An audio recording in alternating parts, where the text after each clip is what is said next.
Hey y'all, welcome to my channel. I know it's been a while since you guys have seen me, but I am back and I got some new stuff to talk about. I'm over here traveling, doing the travel nursing and CNA or travel healthcare gig right now. So I know there is a lot of people out there um, during this pandemic that have been traveling, and I wanted to come to you and to discuss what to do before traveling, the pros and cons of traveling, and you know what can save you stepping into it, because I've learned a few things in traveling. So I said, you know what, let me do a video on it. So come on out. So as you begin this journey of becoming a travel healthcare worker who's going to different states, the first thing you have to ask yourself, okay, now that I am about to travel, where do I want to go? What state do I want to explore in? And what does it take for me to get a license there? Being that I've been doing this for a year, from what I realize, when it comes being, I'm going to say for the nursing standpoint, for nurses, there is a license where it is, um, there's like certain states that are within that license that you could travel to those states that are within that license. Um, so when you do that, as long as those states are within that license, I forgot how many states are within that license, but I'll get back to it. It's called a compact license. And there are a few states, well, not a few, like a good, I think 20 or 30 states that are in that compact license that a lot of nurses receive so that they can travel to these different states and they don't have to do different applications. Unlike me, as I'm a CNA as of right now, I have to apply to different states, and some states are free and some states are not free. And you know, you just have to do that if you know, and you just figure out which states that you're willing to work at. So after you decide that which state you're going to work in, how to apply, there's different websites where if you already have a license in your home state, you can send. You don't have, well, from what I know, you don't have to retest to take the exam for that state. As long as you have an active license in your home base, you are able to transfer, and it's called reciprocity, to the state that you want to work in, to show that you have no criminal background, you have no negative um, remarks on your license. And soon as you do all the necessary applications and fees or fingerprinting, because a lot of these states, different requirements. Some may ask for fee for fingerprinting. Some may ask for background check.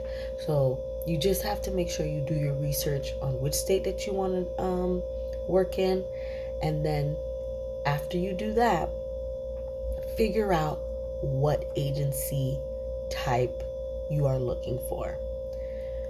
There are agency types where they accommodate for your lodging, they accommodate for your rental and flight.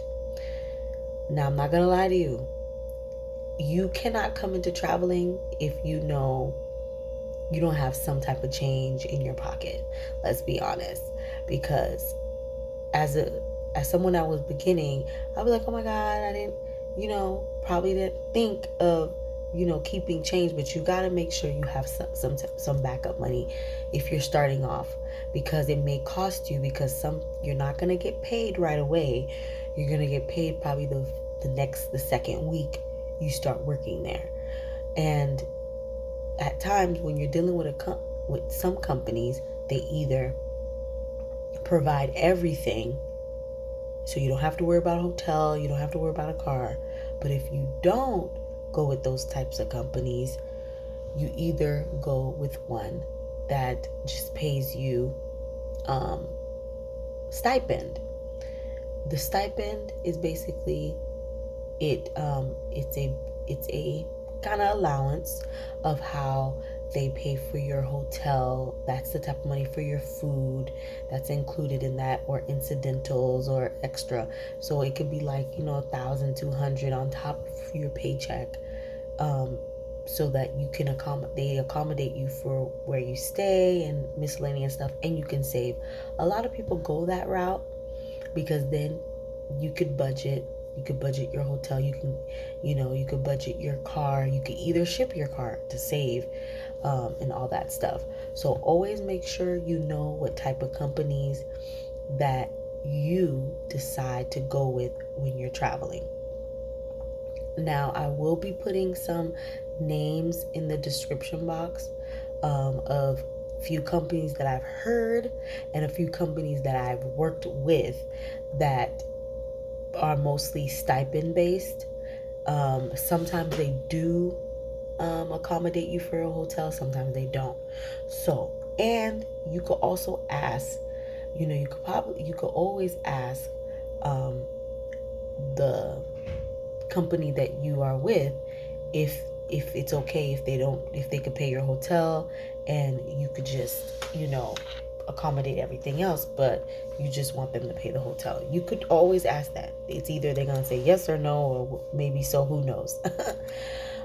The next thing that I wanted to speak about is that when you are traveling, make sure you do proper research on the area that you get contracted in. As you know, a lot of these contracts, they could either be 4 weeks, 8 weeks.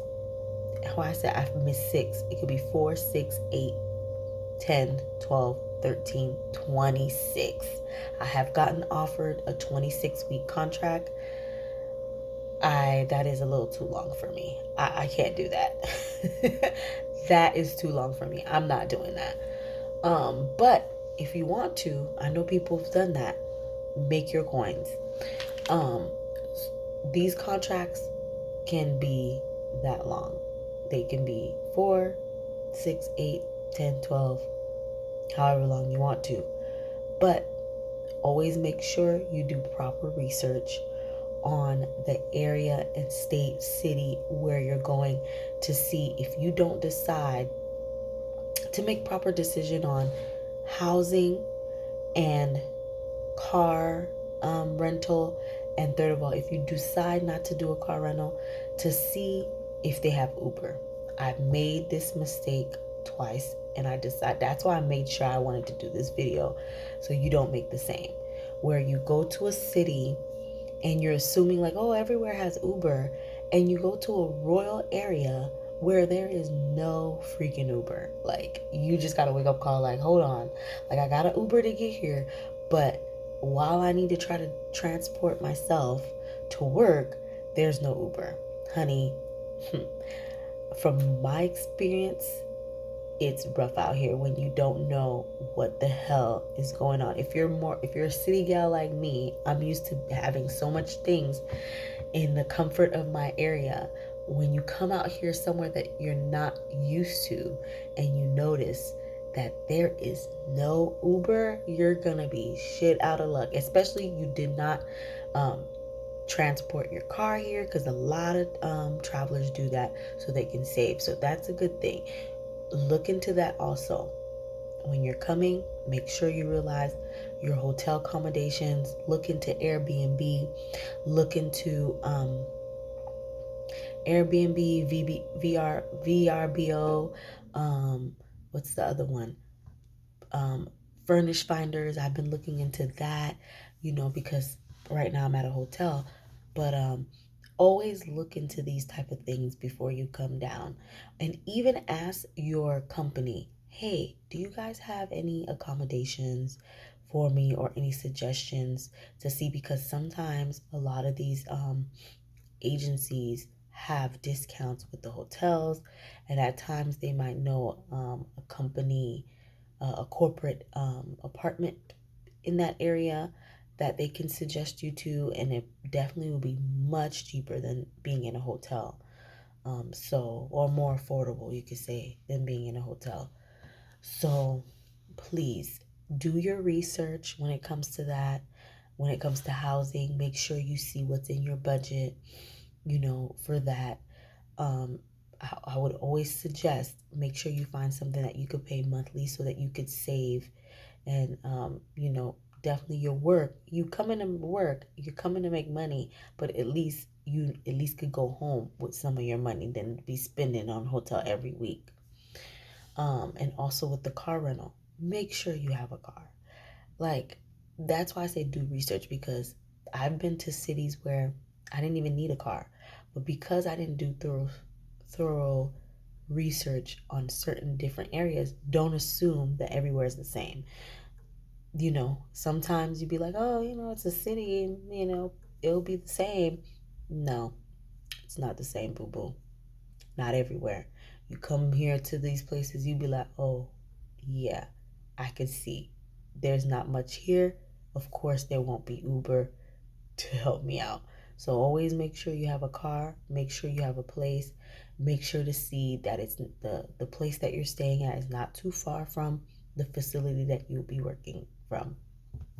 And another thing, I will always suggest that, you know, let's see,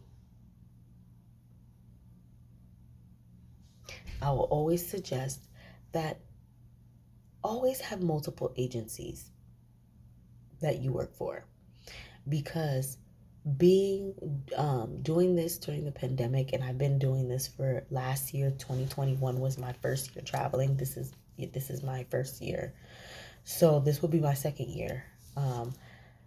You need to really